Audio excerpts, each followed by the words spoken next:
Hello everybody, welcome to divinely guided 7777। कैसे हैं आप सब लोग। मैं आ गई हूँ एक और फ्रेंड। चेक करेंगे कि क्या आपके पर्सन आपको आज भी मिस करते हैं। आप लोग जिस भी स्टेज और फेज़ में हो अपने रिलेशनशिप की, क्या आपके पर्सन आपको मिस करते हैं, आपके बारे में सोचते हैं, आपको याद करते हैं। इसके ऊपर ये रीडिंग होगी जो कि टाइमलेस, जनरल और कलेक्टिव रीडिंग होगी। जब कभी भी आपकी नज़र से गुजरेगी ये आपका उस वक्त का मैसेज होगा। मैसेज वही लीजिएगा जो लगे आपको अपनी सिचुएशन से मैच करता हुआ। टैरो में ये मैसेजेस आए हैं, सब अपने ऊपर इम्पोज मत कीजिएगा और इनकी बेसिस पर कोई डिसीजन मत बना लीजिएगा, क्योंकि ये जनरल रीडिंग है। इस मामले में, सिचुएशन में हमेशा अपनी प्राइवेट रीडिंग ज़रूर लें, बिकॉज किस नोट पर आप लोग एक दूसरे के साथ चल रहे हैं या एक दूसरे से अलग हुए हैं, वो सिचुएशन, वो तमाम चीज़ें बहुत मैटर करती हैं। तो देखते हैं कि क्या आपके पर्सन आपको मिस करते हैं, क्या आपके पर्सन आज भी आपको मिस करते हैं, क्या आपके पर्सन आज भी आपको मिस करते हैं, क्या आपके पर्सन आज भी आपको मिस करते हैं। द फूल, और right, Aries, nine of swords, और right, page of pentacles, Taurus, Virgo, Capricorn, Libra, Gemini, Aquarius, Aries, six of swords, और राइट। यस, आपके पर्सन आपको आज भी मिस करते हैं, स्पेशली जब वो सबसे ज़्यादा परेशान हो जाते हैं ज़िंदगी में। कोई ऐसा फ़ैसला लेना हो जब एक बिल्कुल फ्रेश स्टार्ट की बात होती है, तो एक एनजाइटी और एक रिस्क फैक्टर उनको बहुत ज़्यादा नज़र आ रहा होता है। उनको लगता है कि जैसे सलाह मशवरा करने के लिए किसी का होना बहुत ज़्यादा ज़रूरी है। और जब वैसे भी इनकी रेगुलर लाइफ में कोई प्रॉब्लम आती है तो इनको काफ़ी खौफ के जो डेरे हैं वो घेरा कर लेते हैं और बहुत डरते हैं, बहुत परेशान होते हैं। तो उस परेशानी के आलम में इनको जब कभी भी किसी पहले इंसान का ख़्याल आता है तो वो आपका ख़्याल आता है। With the page of pentacles इनके अंदर एक रिग्रेट फीलिंग भी है कि मेरे बहुत सारे ऐसी ज़िंदगी की सूरत हाल में जब मैं ऐसी जगह स्टक हूँ, तो मैं, मेरा मुंह नहीं है कि मैं इससे बात कर सकूं या मैं इसको खुल के बता सकूं। ख़्याल मुझे बहुत आता है, क्योंकि with the page of pentacles ऐसा लग रहा है कि जैसे या तो एज डिफरेंस ऐसा है, या फिर ऐसी बात कि आप दोनों के दरमियान कुछ हुआ इस तरीके से कि जिसने आप दोनों के रिलेशनशिप के पीस को काफ़ी एक स्पॉइल कर दिया। और ये अपनी ज़िंदगी में जब कभी भी किसी ऐसी पोजीशन पे स्टक होते हैं जब इनको रास्ता नहीं समझ में आता, इनको डेस्टिनी नहीं समझ में आती, इनको डायरेक्शन नहीं पता चलती, तो ये आपको बहुत ज़्यादा मिस करते हैं। और आज भी लग रहा है कि जैसे ये किसी ज़िंदगी की ऐसी सूरत हाल में है जहाँ इनको अपनी ज़िंदगी का एक फ़्रेश स्टार्ट लेना है, एक बहुत बड़ा फ़ैसला लेना है, एक बहुत बड़ा रिस्क लेना है, एक ऐसी चीज़ लेनी है जो कि इनको बिल्कुल शुरू से ऐसा महसूस कराएगी कि जैसे ये ज़िंदगी का बिल्कुल नया फ़ेज़ है जो शुरू करना है, कदम उठाना है। और उसमें इनको काफ़ी एनजाइटी हो रही है, तो इनको बहुत आपका ख़्याल आ रहा है, ये आपको बहुत शिद्दत से याद भी कर रहे हैं। लेकिन ये किस तरह आपसे कांटेक्ट करें, किस तरह आपको अप्रोच करें, किस तरह से आपको फेस करें, इनको समझ नहीं आ रहा। इस वक्त इनको डेस्परेट नीड है कि इनको अपनी कश्ती कहीं ना कहीं पार लगानी है, और उसमें सोचों के इतने घेरे हैं, ज़िंदगी का सुकून इनको चाहिए, और इनको आपकी शिद्दत से इस वक्त याद आ रही है। लेकिन हो सकता है ये आपको बता ना रहे हों, आपके ऊपर डिस्क्लोज़ ना कर रहे हों, आपको ख्वाब में आए हों और आपको हिंट और आपको क्लू मिल रहा हो, आपको फ़ील हो रही हो ये बेचैनी, लेकिन ये आपसे कांटेक्ट अपनी अना की वजह से ना कर रहे हो। लेकिन आप ये आपको आज भी बहुत मिस करते हैं और मिस अभी भी कर रहे हैं। I can feel that. Two of pentacles, Taurus, Virgo, Capricorn है इनकी सिचुएशन ज़िंदगी में ऐसी कि इनको कोई फ़ैसला लेना है और फैसले की वजह से ये कंफ्यूज भी हैं। नाइन ऑफ कॉइन्स, अकेले पड़ गए हैं बिल्कुल, और तन्हाई में हैं, अकेले रहते हैं और सब काम अकेले करना पड़ रहा है। अब जिस तरह की ये ज़िंदगी चाहते थे और आपके साथ नाइन और नाइन, एक चीज़ ज़िंदगी में मुकम्मल होते होते रह जाती है। सेवन ऑफ सोर्ड्स, शायद आपने अपने सराउंडिंग में बाउंड्रीज़ बहुत हाई कर दी हैं और आप तैयार हैं पहले उन सारे सवालात के जवाब लेने के लिए जो इन्होंने आपको नहीं दिए। तो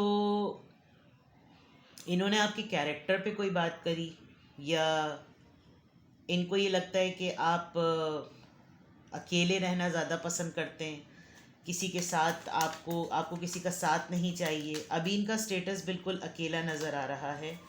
एंड नाइट ऑफ वॉन्ड्स, इनके जज्बात बहुत अप्स एंड डाउन्स हो रहा होगा, और ये आपको रोज़ाना इनका प्लान होता होगा कि ये आपसे बात करें, और हो सकता है करते भी हों, लेकिन वो शिद्दत शो नहीं करते होंगे। और अगर आप लोगों के दरमियान नो कांटेक्ट है तो ये आपको आज भी और वैसे भी बहुत डेस्परेटली मिस कर रहे हैं।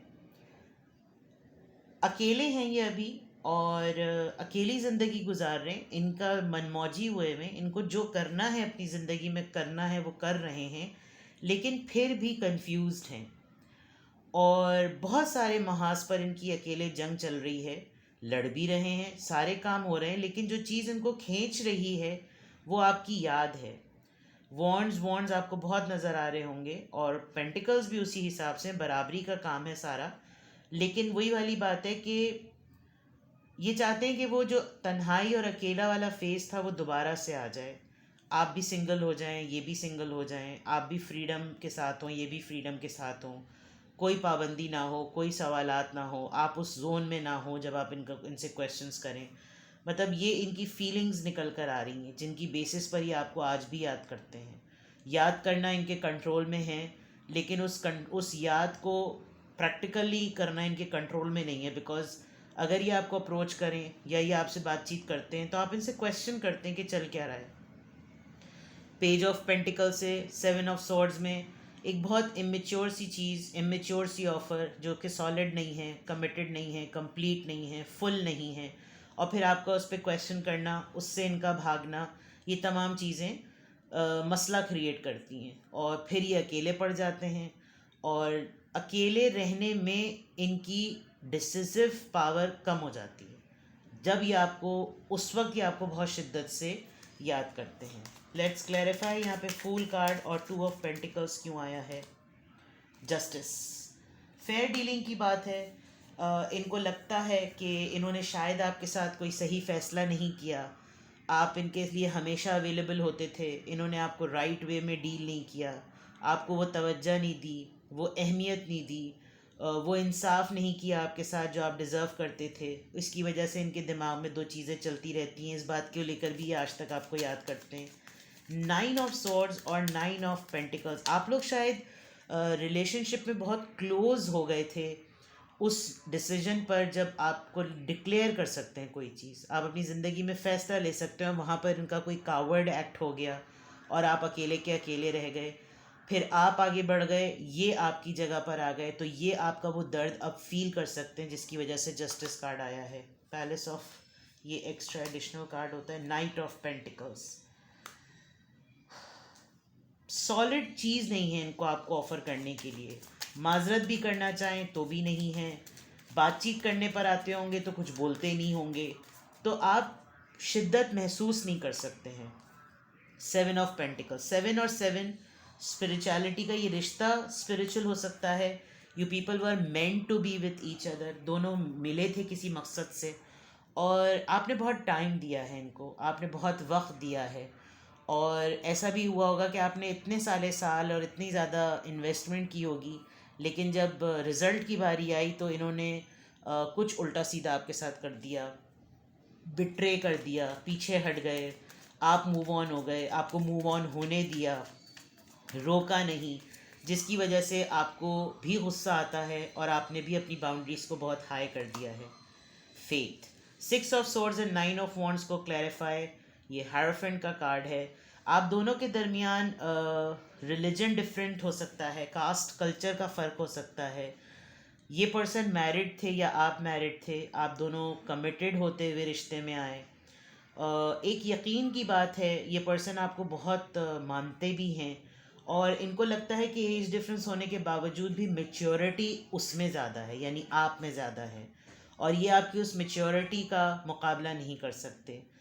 तो जब भी इनको, यानी आज भी आपको याद करते हैं, तो ये एक तरीके से आपको याद करते करते शायद आपने इनको स्पिरिचुअल जर्नी पर आप ले गए। होता है ना, इंसान मोहब्बत में, इश्क में मुब्तला होता है तो वो फिर अल्लाह ही के आगे गिड़गिड़ाता है, वो अल्लाह ही के आगे रोता है, और फिर वहाँ से जो मामलात सही होते हैं फिर इंसान बंदे को भूल जाता है और अब्द और माबूद का मामला हो जाता है।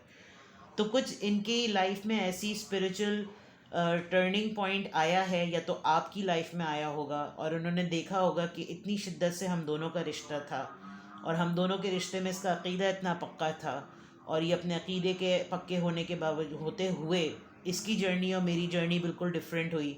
तो ये वो चीज़ों को, छोटी छोटी सी बातों को आपकी बहुत याद करते हैं और आज भी उन बातों की वजह से याद करते हैं कि ये सब चीज़ें कर सके लेकिन आपके अकीदे को नहीं डगमगा सके, आप अपने पॉइंट से नहीं हटे और आपने अपना कल्चर नहीं छोड़ा, आपने अपने मोरल्स नहीं छोड़े, आपने अपनी वैल्यूज़ को नहीं छोड़ा, जिसकी वजह से आपको याद करते हैं। हो सकता है उस वक्त डिसीजन टाइम पर ये चीज़ें बहुत 3D वर्ल्ड की बहुत मायना खेज लग रही होंगी कि मैं इम्पॉर्टेंट हूँ, मुझे प्रायोरिटी दो, लेकिन आपने फेथ को प्रायोरिटी दी, आपने अपनी बिलीव्स को प्रायोरिटी दी और आपने बहुत साल इनको दिए कि ये खुद जायज़ तरीके से चीज़ों को डील करें। जस्टिस का कार्ड इसीलिए नज़र आ रहा है, लेकिन ये नहीं कर सके। और ये चीज़ नज़र आ रही है कि डिफरेंसेस होने के बावजूद भी कुछ ऐसी बातें हैं आपकी जो इनको आज भी याद दिलाती हैं आपकी, और वो सिग्निफिकेंट हैं। तो these are the actually the reasons. अब और जगह से चेक करते हैं कि क्या आपके पर्सन आपको आज भी याद करते हैं। Do they really miss you, do they still miss you. क्या आपके पर्सन आपको आज भी मिस करते हैं? क्या आपके पर्सन आपको आज भी मिस करते हैं? क्या आपके पर्सन आज भी आपको मिस करते हैं? क्या आपके पर्सन आज भी आपको मिस करते हैं? रिलीजियस फैक्टर्स देखें आ गए हैं, और स्पिरिचुअल जर्नी या स्पिरिचुअल रिलेशनशिप ये ज़रूर रहा है। आपकी लव लाइफ स्पिरिचुअल फैक्टर्स या रिलीजियस फैक्टर की वजह से बहुत अफेक्टेड हुई है। डिसेप्शन, किसी ने किसी को चीट किया, कोई थर्ड पार्टी में था, और हेरोफेंट के कार्ड से भी ये चीज़ पता चल रही है। डिलिबरेटली चीटेड हो गए आप लोग, जिसकी वजह से मामला सेटल नहीं हुए, ये भी रीज़न हो सकती है। हनीमून, आप दोनों ने जो भी टाइम गुजारा एक दूसरे के साथ बहुत अच्छा गुजारा, बहुत इन्जॉय किया। आप लोग लिटरली वेकेशंस पर जाते थे, ट्रैवल करते थे, दुनिया से कट जाते थे, और जिसकी वजह से इनको वो मोमेंट्स सब याद आते हैं and they were very beautiful. इस वजह से भी आपको आज तक याद करते हैं। Finances and career, status difference हो सकता है आप लोगों के दरमियान। Let go of control issue, बहुत बॉसी हो सकते हैं आप ज़्यादा बॉसी थे, ये ज़्यादा बॉसी थे, इन्होंने आपसे लिटरली सेपरेशन इख्तियार की, साथ में अपने साथ बहुत सारी इंपॉर्टेंट चीज़ें भी ले गए, और जब आप लोगों ने एक दूसरे से रास्ते अलग करे तो उसमें बहुत सी ऐसी चीज़ें थी जो उस वक्त इनको इतनी इंपॉर्टेंट नहीं लगी थी कि आपका ज़िंदगी से चला जाना इनको बहुत मसला कर देगा। इन्होंने उस वक्त किसी और चीज़ को प्रायोरिटी दी, आपको रोका नहीं, और आप अपना ताम तो बड़ा सामान बांधा और आप निकलते चले, और अब इनको बहुत फील होता है कि मुझे कंट्रोल हो जाना चाहिए था अगर कंट्रोलिंग इश्यूज़ लग रहे थे, क्योंकि याद इनको आपकी आज भी आती है। इंगेजमेंट, ये दोबारा से या तो आपके साथ इंगेजमेंट डेवलप करना चाहते हैं, दोबारा से आपके साथ एसोसिएट होना चाहते हैं, या आप लोग की मंगनी हुई थी और मंगनी होके टूट गई, और बहुत कम अरसा अगर शादी भी रही तो लगता है जैसे हनीमून तक हुई बात, और हनीमून के फ़ौरन बाद तमाम चीज़ें ख़त्म हो गई। आपको इतना टाइम नहीं मिला कि समझ सकें कि बात क्या है, जिसकी वजह से आप दोनों के दरमियान ये डिफरेंसेस आए हैं, और इसी वजह से भी आपके पर्सन आपको मिस करते हैं। आपने शायद इनसे कहा नहीं होगा, लेकिन अब आप जब भी ये आपको याद करते हैं, मिस करते हैं, तो इनके दिल से ये हूक उठती होगी कि let's give our relationship a second chance. और भरोसे की ज़रूरत है, इसमें भरोसा करने की बहुत ज़्यादा ज़रूरत है, भरोसा करो इसके ऊपर, ये चीज़ बहुत इम्पॉर्टेंट है। तो आज भी आपके पर्सन आपको याद करते हैं, आप लोग कांटेक्ट में हो या नो कांटेक्ट में हो, आप लोग किसी की सोर्सेज के थ्रू एक दूसरे से बात करते हो, या आप लोग यूनियन में आए और अलग हो गए, ऑफिशियल पार्टनर बने फिर अलग हो गए, मंगनी हुई फिर अलग हो गए, निकाह हुआ फिर अलग हो गए, शादी हुई फिर अलग हो गए, सेपरेशन फेज़ में है, जो भी हुआ, लेकिन यहाँ बहुत क्लियर चीज़ें नज़र आ रही हैं कि किन बातों की वजह से जो है ये सब कुछ मैस हुआ था, और किन बातों को लेकर फिर भी आज भी आपके पर्सन जो हैं वो आपको बहुत स्ट्रांगली और बहुत डेस्परेटली आपको जो है वो याद करते हैं। तो ये थी आपकी रीडिंग कि क्या वो आपको आज भी मिस करते हैं। यस, वो आपको आज भी मिस करते हैं, इन तमाम बातों की वजह से मिस करते हैं। कुछ और आपको इससे रिलेटेड पूछना हो, या आपको कोई और फीलिंग आ रही हो जो आपको लग रहा हो कि मुझे थोड़ी सी क्लैरिटी की ज़रूरत है, तो आप मुझसे प्राइवेटली कांटेक्ट कर सकते हैं। अपना बेहद ख्याल रखिएगा। Bye bye.